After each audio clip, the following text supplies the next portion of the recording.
be honest, it's one of those things where I'm working on that non-acoustic thing, so then I was like, quickly, I was like, I've got to work on an acoustic version of it, so I went to something. I think, I'm hoping to be right. Into the winter I go pushing way past the cold. Drowned in the snowdrops beneath them, light starts to glow. Needlessly freezing and endlessly healing your world. Winter won't fade as quickly as it returns. In the dark I lie, staring into nothingness. I start to dream. Eyes open, but minds asleep. Heavily breathing, I'm making my way through the eyes.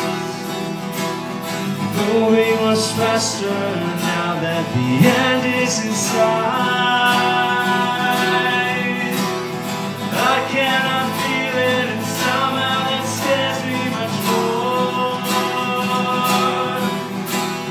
Knowing that soon I'll be with you where it is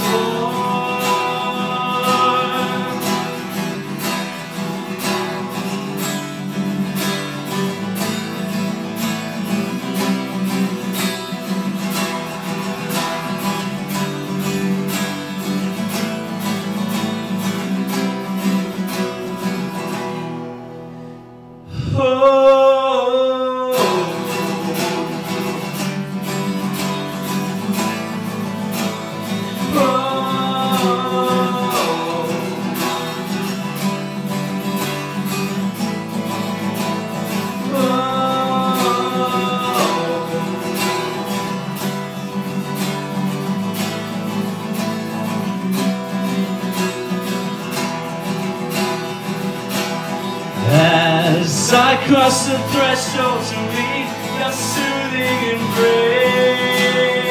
Oh, leaving the winter behind at least for today. My heart is pounding so heavily within my chest.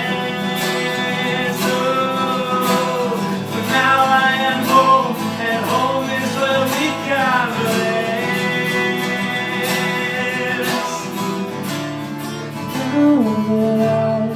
Seems to melt away. I can fly out to sea. All that was left behind, staring back at me. Into the winter I go pushing way past the cold. Drowned in the snowdrops beneath them, life starts to grow. Needlessly freezing and endlessly eating your world. This winter will fade as quickly as it returns.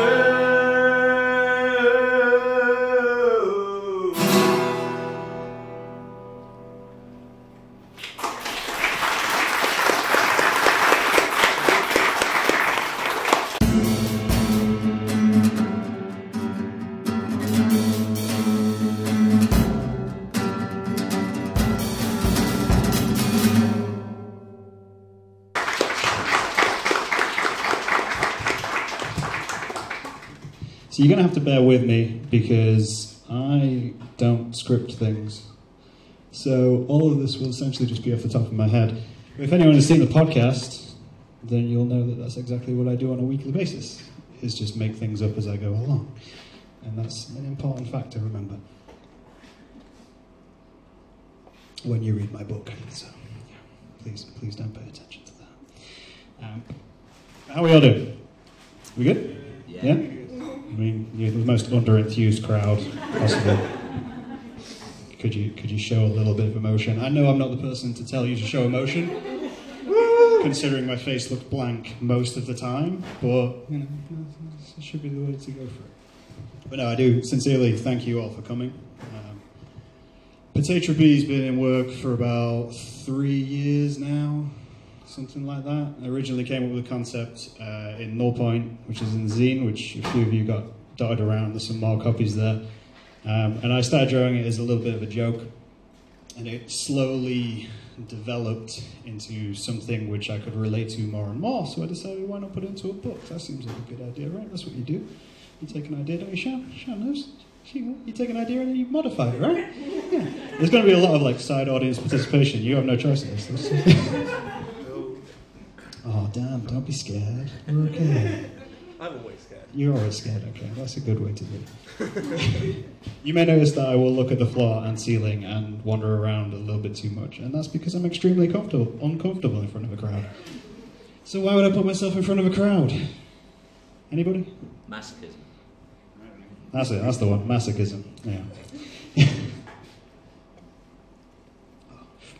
But if there's anyone who's seen my work or read my work, I like to think that there is an ongoing theme within my work.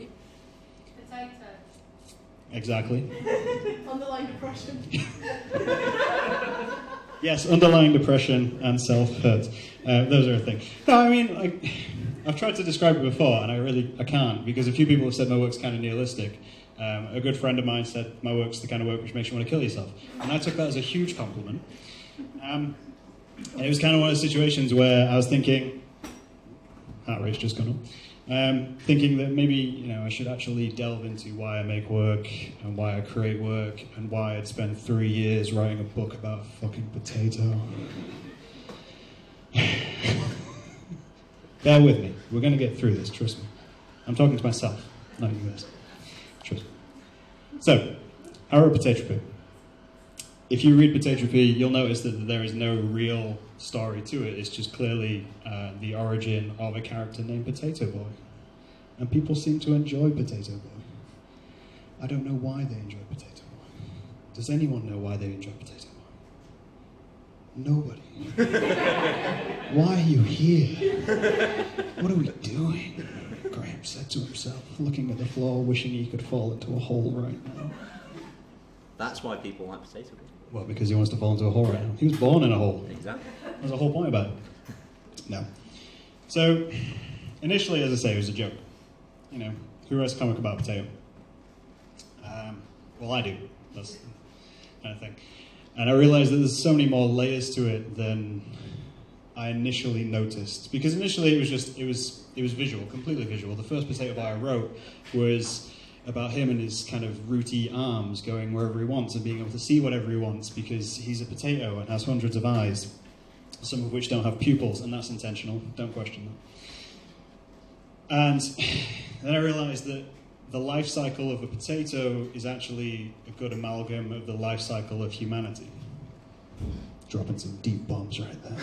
Look at you. Silence has overtaken all of you, in awe of what you could do with a potato.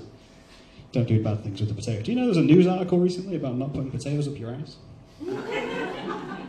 That's legit. Didn't hear that one. No, you don't hear it? Brett told me about it. I'm slightly worried. I don't know what they're trying to sell. Brett, do you know what they're trying to sell? Frozen chips. Just frozen chips. Don't put frozen chips up your ass. That's advice. Life advice. Don't put frozen chips up your ass. Where was that? I was going to do this drinking game where I got you to drink every time I got off topic or insulted myself, but I also wanted you to live through this performance and not kill my own fan base. So, yeah, we'll see. But back to the potatoes. So I was thinking about potato life cycle. Potatoes, if you don't know, are alive when they are pulled from the ground, which means if you're a vegetarian, that you're killing potatoes each time you eat. They don't die. They just keep going until they rot. They're completely alive, all throughout the entire process. There's no stopping to it. You don't take it out and then it starts to die. It's dead once it's rotten, in the same way a corpse gets. Think about that next time you're having chips. I do. Yeah, Dan knows. He's a fan. There we go. You know, they're born underground. Wow. Completely off topic, underwater potatoes.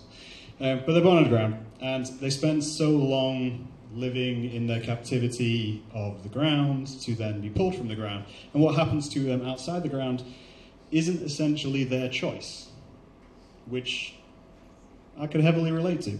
You know, I think most people can relate to. You go through the initial stages of your life, you spend a lot of it in captivity, as I put it, and then you kind of get dragged out of the ground and then told what to do for however many years, and then you slowly figure out what you actually want to do, where you want to be, and where you're going to go. And some people, potatoes, figure that out. Some go on and do whatever they want to do. Others get turned into chips, because people want to make them into chips. Get turned into, you know, baked potatoes. All of them eventually reach an endpoint. Whether it's their choice or not is an entirely different matter. Does that make sense? I'm seeing a lot of blank faces. I don't know. I've never resonated with a potato more. You never resonated with a potato? More. And More? this is it. Most have ever wanted to be a potato. I've been thinking about potatoes for like 3 years. My mind right now is not flesh. It's just starchy. I mean, they're complex carbohydrates. They've got many layers, so, you know. And nobody laughed at my pun. Fuck you. I know. I don't know. The reason I kind of thought I'd record a podcast with you guys, so when I do a solo podcast in my house, I sit in my room and I don't get any response from myself, because why would I answer myself? And I realized that I could do that with an audience and actually get some physical response from me, which you're providing in small microdoses. But you said physical. I mean, yeah, Do we please just don't get touch up me. and like... I'm not looking to be touched on. But I have a habit of getting off topic, and as any guest who has been on the podcast will know, my main goal when I bring you on is just to make you comfortable. Because I hate being uncomfortable, he says, sweating buckets. And I figured, I wonder if I can make an audience comfortable. If I can make a whole crowd comfortable with just being and sat and talked to. And I want to achieve that. I want to achieve that with you guys. I don't want you to come out of this thinking, you know, that was profound, that was great. No, that's not my intention. I don't want you to buy it. Well, I do want you to buy it. That's a lie. Don't tell this. Don't listen to this guy. The guy with the mic is an idiot, so don't worry about it. But, you know, I want you to come away with it just feeling like you enjoyed the experience of 20, 30 minutes, and, you know, you maybe think second about when you next time you eat a potato. And then still eat it. As Potato Boy says, as long as other potatoes are getting even, he's fine. You know, it's all about survival. And the survival of the fittest.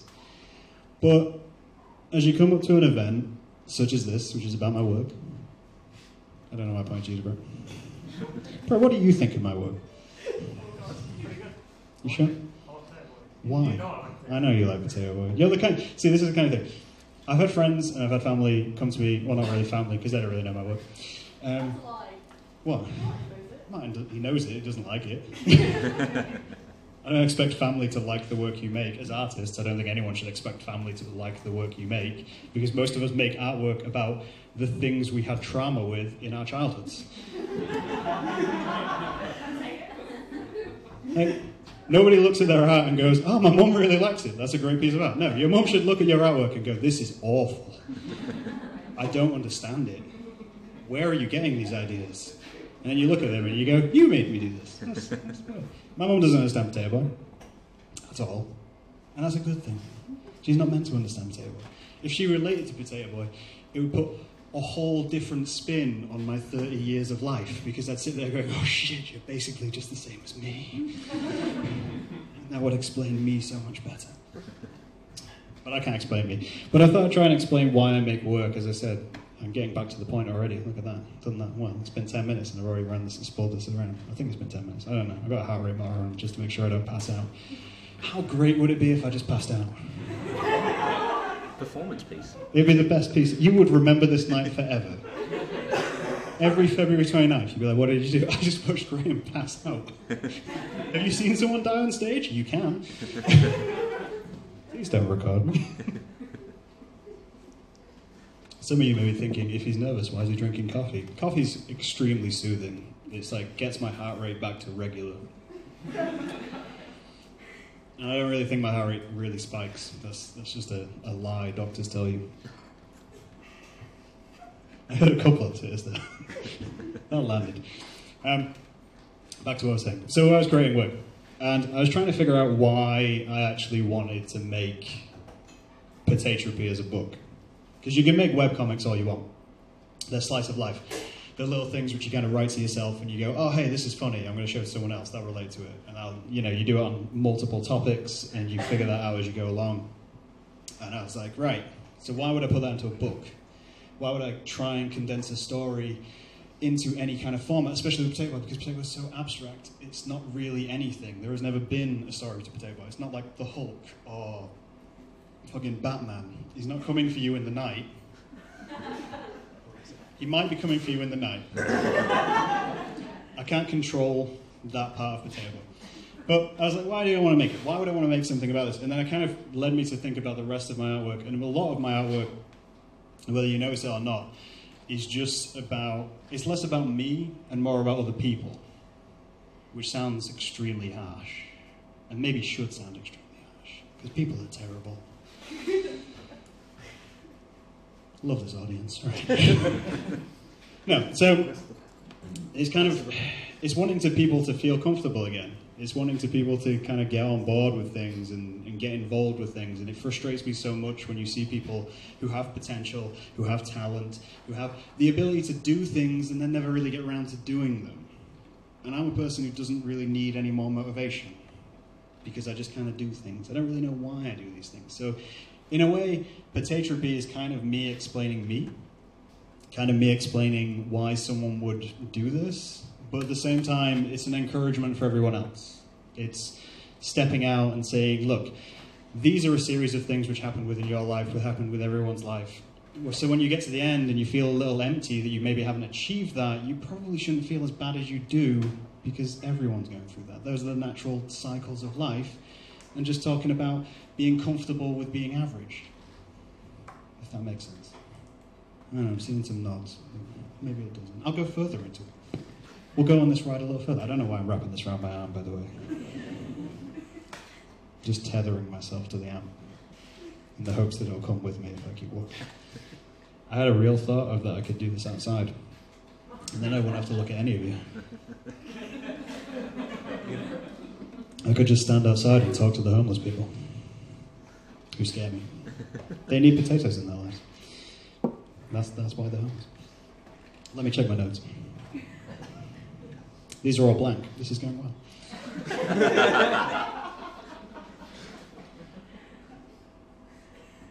So the title. The title, I feel, is really obvious. Has anyone not figured out the title? I don't want to make you feel dumb, but it's really fucking obvious. Excuse me? Biography, no.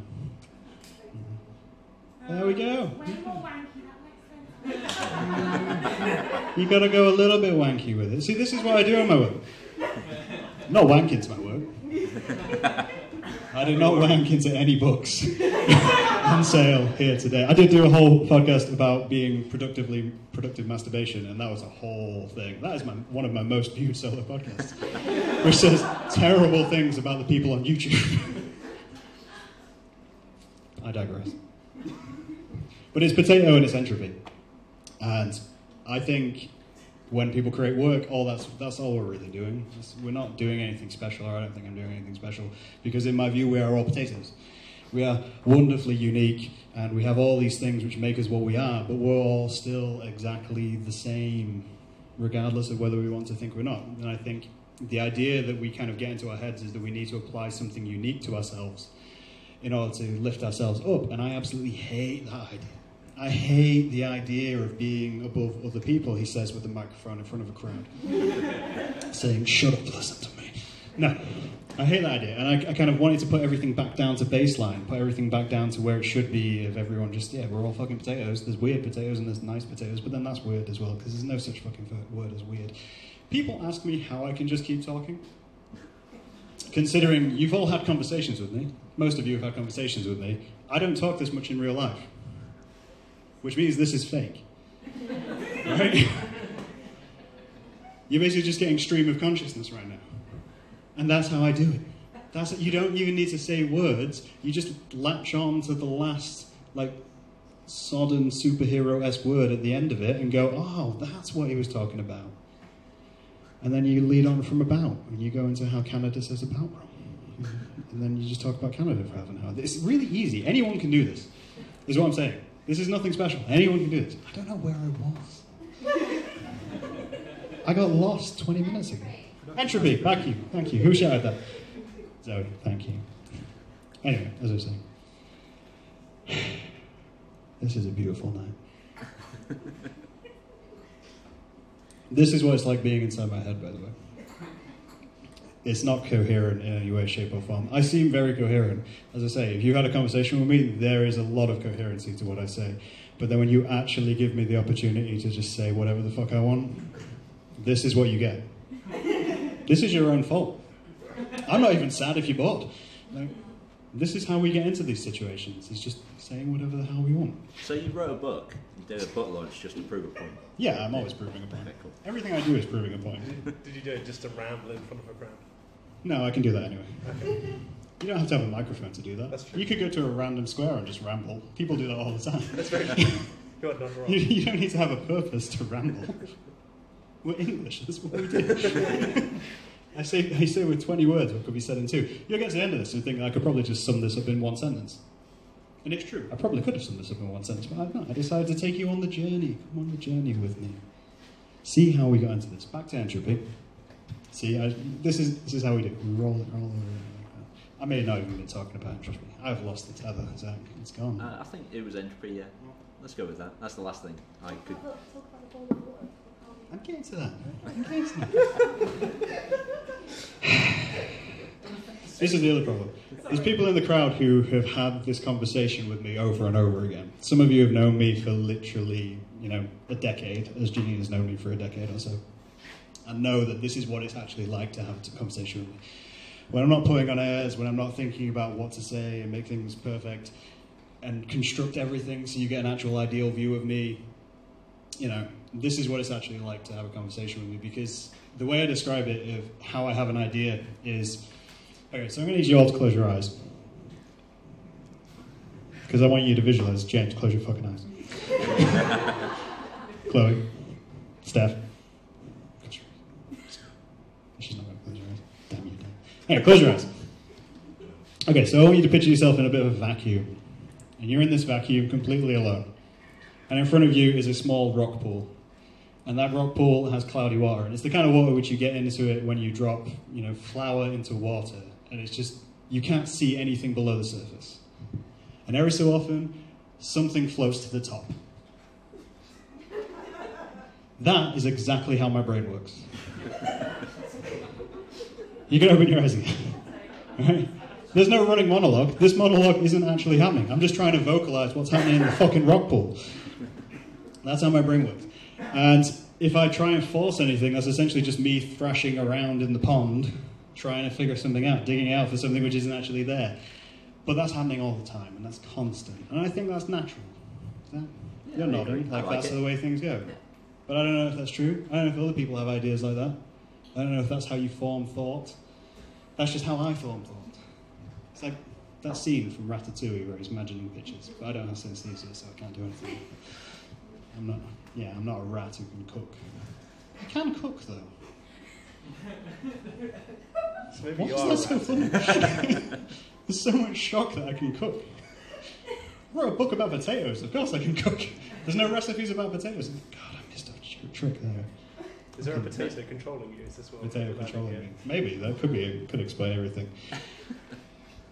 But I use it as a vehicle. I use it as a vehicle for my ideas and use it as a vehicle to get my thoughts out into the world and kind of try and teach lessons in the same way of how if I do an illustration, about anything. I'm just trying to give you a message. I'm not trying to force anything on you. All I really want to do is generate discussion, and I guarantee by the time you go home, you'll fucking discuss this. Because you'll be like, what the hell was that? What did I give half an hour of my life to? Why does this prick think he can pick up a microphone and tell me how art works? I can't. But you've let me, no one's tackled me yet. Please don't tackle me. Please don't take me down. This is why I can't go on the radio. Well, that and I'm too big, and radios are tiny, it'd crush it.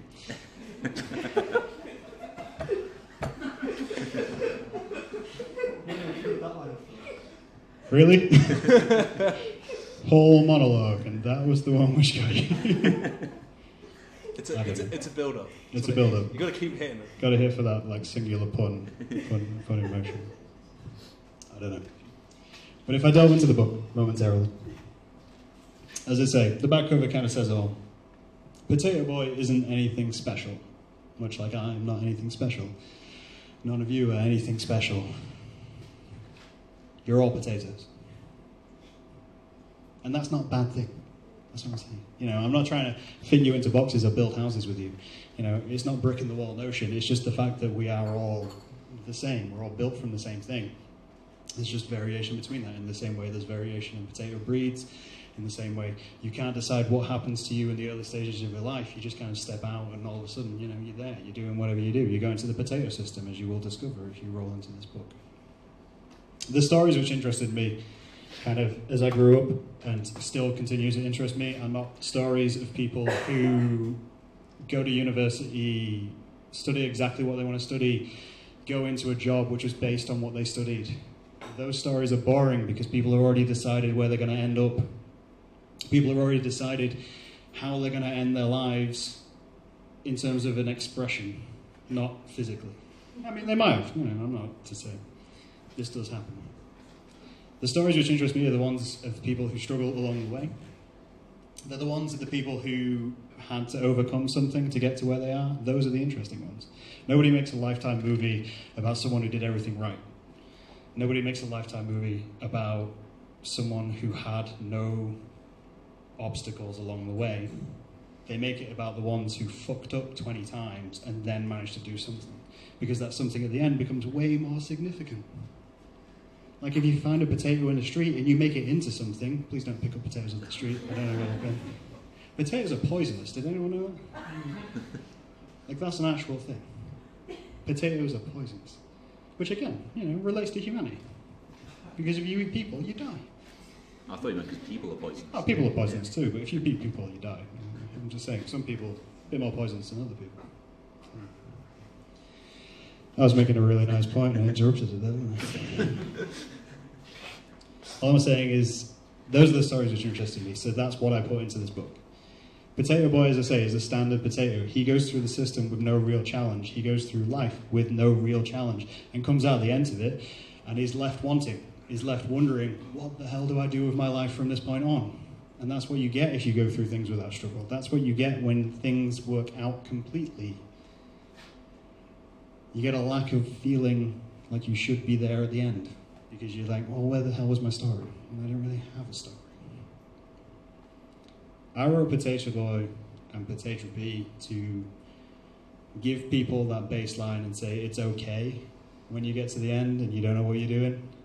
It's okay when things don't work out.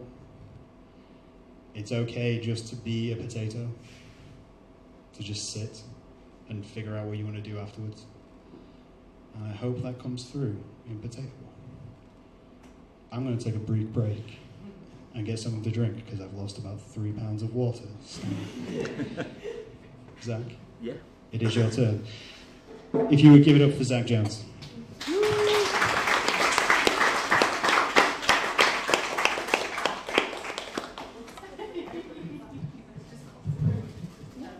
Well, that was incredibly profound at the end, Graham. I really like that. How's everyone enjoying Graham talking? Woo! Yeah. Let's more noise than that. Come on. Me, please. I really enjoy artists just bullshitting. It's the best. It's my favourite thing. I mean, I'm sure there's real reason behind all this, but it's still my favourite thing to write something and say, yeah, well, there's a real reason behind that, and come up with the idea afterwards. Speaking of coming up with ideas, this is like a new one that I've been working on, so I hope you're okay with me trying that out. Yeah. We'll see how it goes. Oh, sorry. Night in the city, the wolves are on the prowl to prey on the lonely. They're all strong out. Their thirst, like their hunger, is unsatisfied. When they come across you, you'll be in their sights. They call like animals when you walk in the room. They all call like animals when you went after you. They were so hungry, had to bare their teeth to fight off their rivals so that they can feast. They call like animals when you walk in the room. They all call like animals, they're coming after you. In this neon wilderness, it's impossible to see through the haze of loneliness. It's even harder to feel those creatures in the night, hunting down the weak. You're stronger than they know, but your time's running out. They call like animals when you walk in the room. They all call like animals, they're coming after you. They call like animals when you walk in the room. They all call like animals, they're coming after you. I did say it was a work in progress, so sorry about that. This next one's a little bit more bedded in, so hopefully I won't just mess everything up. This is one that I did a video with Graham for. It's kind of where the tit for tat kind of thing came along. He did a video for me, I'm doing this with him. And I'll just keep doing it. I always enjoy doing stuff with Graham because it's weird. He does stuff about potatoes. I was told to write songs about potatoes, but I didn't, I'm afraid. Sorry about that. You can pretend, I'll do the whole artist thing. I'll say that this is about a potato afterwards. Give me like 10 minutes, I'll come up with a reason how it links. And this one's Shadow. And thank you very much. Hopefully, Graham will be back by the time I finish. We'll see. If not, I'll just ramble for a bit. We'll see. I might be able to talk about the book.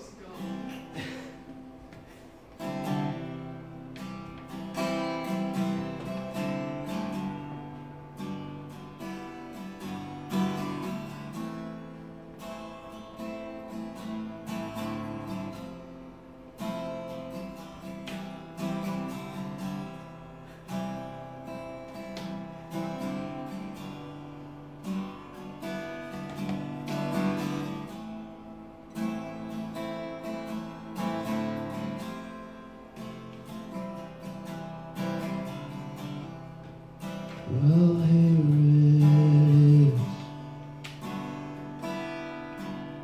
the end of the road.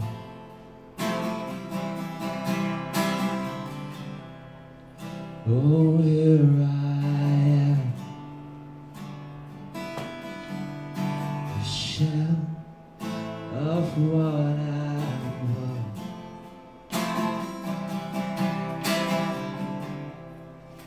I feel so empty.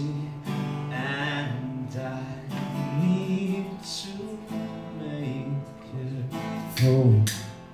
I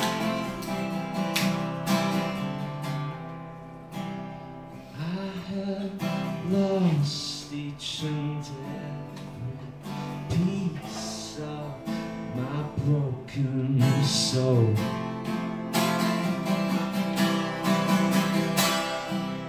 Oh, it gets hard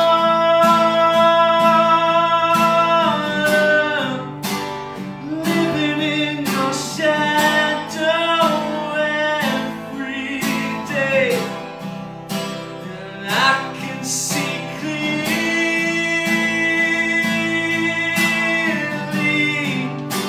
staring at the blank space before me. I hang my head, ashamed at what I've become.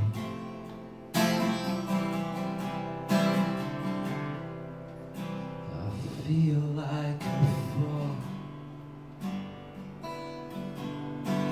scared to admit that nothing at all.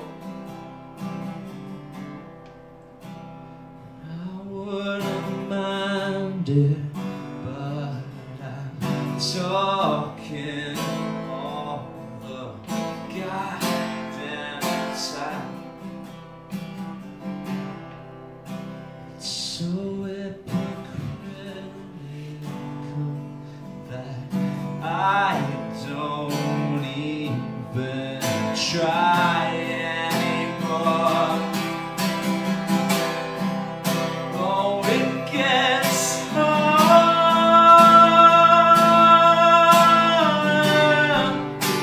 living in your shadow every day, and I can see clearly,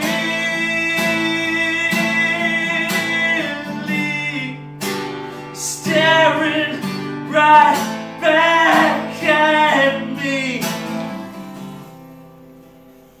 Feel so empty, and I need to make it home.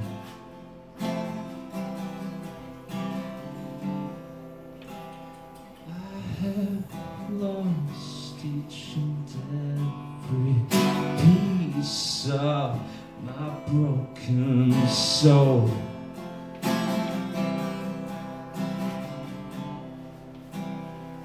I wouldn't mind it, but I'm talking all the fucking time. So hypocritical that I don't even try to change.